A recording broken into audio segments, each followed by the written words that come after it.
C'est un rapport accablant, encore un. Cette fois-ci, il est accompagné de photos. On y voit les détenus entassés. Dans plus de la moitié des cellules, ils sont 3 à cohabiter dans 10 mètres carrés. Une situation qui découle de la surpopulation à Fresnes où le taux d'occupation est supérieur à 200%, de quoi compliquer davantage l'organisation de la vie carcérale. Les douches sont sur la coursive, d'accord, 6 douches pour environ 100 détenus. Imaginez la rotation, comment ça se passe. Quand on parle de détritus jetés par la fenêtre, on a des caillebotis qui normalement sont prévus pour la sécurité et justement pour éviter ces projections. Aujourd'hui, ces caillebotis sont détériorés. L'accumulation d'ordures attire les rats, souligne le rapport. Comme le montrent ces images, le centre pénitentiaire est infesté de rongeurs qui transmettent des maladies aux détenus et au personnel. Mais l'État, déjà condamné à augmenter la dératisation, tarde à régler les soucis d'insalubrité. Quels moyens on peut mettre sur cette maison? Quels moyens de restructuration? Comment on oriente ça? Et comment on arrive à garantir aussi bien une incarcération digne? Autre problème d'hygiène, la présence de punaises de lit et les murs délabrés. Invité par la contrôleure générale à prendre des mesures drastiques et investir dans la restructuration des lieux, Jean-Jacques Urvoas a promis des travaux et des rénovations qui devraient débuter en 2017 et s'étendre sur plusieurs années. Rachid Nekaz, au milieu des rats, à la prison de Fresnes, vieille de 125 ans.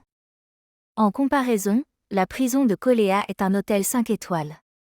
Depuis le 5 octobre 2023, le prisonnier politique algérien et panafricain Rachid Nekaz est à la prison de Fresnes. Il est devenu l'otage du procureur de la République de Créteil et du général français Denis Favier, directeur de sûreté du groupe Total, qui ont planifié, organisé et exécuté 3 plaintes en bande organisée contre Rachid Nekaz afin de le ruiner et de décrédibiliser son combat juste et légitime contre la corruption et les énergies non conventionnelles dans le désert algérien.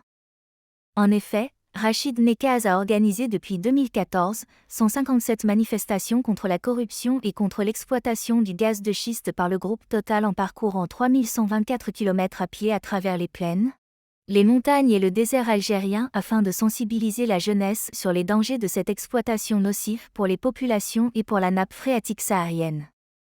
Rachid Nekaz est interdit de voir sa famille en prison et de lui téléphoner. Le président Mohamed Boudiaf était aussi à la prison de Fresnes pendant la Révolution. Son portrait est toujours visible dans le grand couloir de la prison après le piratage de son avion le 22 octobre 1956.